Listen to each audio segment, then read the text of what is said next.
Let me show you how you can use DeX wireless on TV from your Samsung Galaxy S26.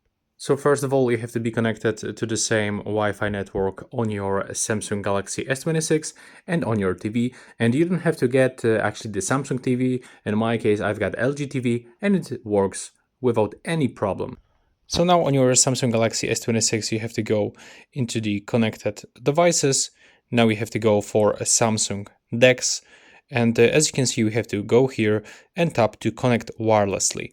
Now, of course, we have to turn on our TV and you have to select your TV from available devices list. So tap on it once and click to start Samsung DeX right now. And now on your TV, you also get this pairing request. So we have to just grab your remote controller and simply click OK button. In my case, it doesn't appear because I already did it. So now if you want to navigate, you don't have to actually connect mouse. You can just click here on this small icon in the left bottom corner. And now as you can see, will open the touchpad on your Samsung. So take a look. Now if I want to open the settings, all I have to do is just to scroll through my phone screen just like this. And if I want to close this, I have to double tap on the X in the right upper corner.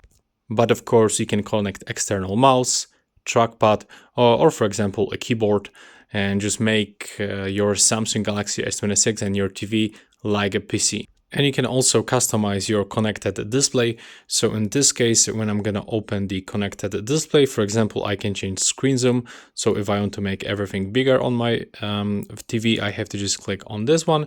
And as you can see, it will go from this size into this size. You can also rotate your display if you want, for example, 90 degrees. And you can also hide the taskbar. As you can see, you can find that option by going into the auto hide taskbar. If I'm gonna unselect, then it will goes back.